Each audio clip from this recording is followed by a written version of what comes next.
ঝটপট ডিম রান্না হোস্টেল পড়ুয়া বাচ্চাদের জন্য ডিমটি রান্না হচ্ছে।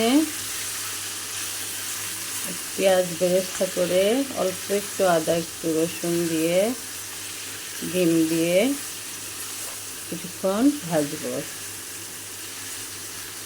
আস্তে আস্তে আদা ধনিয়া জিরা অল্প একটু হলুদ দিব,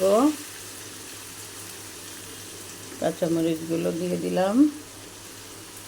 ওরা ডিমের ঝোল খাবে না, সিদ্ধ ডিম খাবে না, কিন্তু একটু মুচমুচে পেঁয়াজে আদা রসুন গড়িয়ে ডিমগুলো সিদ্ধ সিদ্ধ সাদা সাদা ভেজে কষিয়ে দিলে তখন ডিম 10টা দেন 20টা দেন, বান্ধবীরা সাথে আড্ডা দিয়ে শেষ করে দিবে।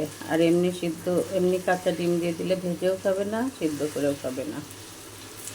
তো আমার এইভাবে প্রতি মাসেই 2বার 1বার ডিম ভুনা করে দিতে হয়, যেটা সকালের নাস্তা দুপুরে যখন মন চায় বের করে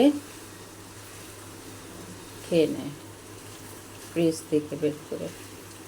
এখন আস্তে জালে আমি ডিমগুলোকে একটু পোড়া পোড়া করে নেব, আর অল্প অল্প মশলা দিব, আদা ধনিয়া জিরা একটু হলুদ এলাচ তেজপাতা একটা দারচিনি টুকরো দিয়েছি, রসুন আদা পেঁয়াজ দিয়েছি। এখন বাকি মশলাগুলো দিব। সবার শেষে দুধের উপর থেকে সর তুলে রেখেছিলাম, ওটা দিয়ে নামিয়ে ফেলব।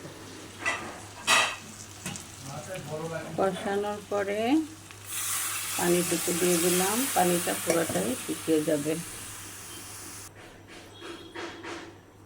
আমি দুধের সরটা দিয়ে দিলাম। এখন সম্পূর্ণটা সুন্দর করে শুকিয়ে মাখা মাখা হলে নামিয়ে ফেলবো। হয়ে গেল আমার ডিম ভুনা।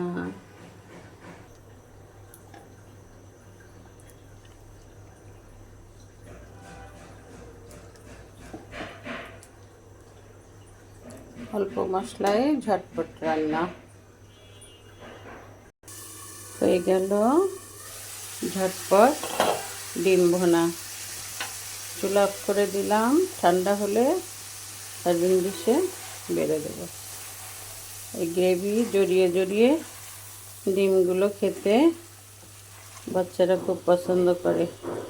শুধু সিদ্ধ ডিম দিলে খেতে চায় না, তাই ডিম সিদ্ধ খাওয়ার অভিনব পদ্ধতি।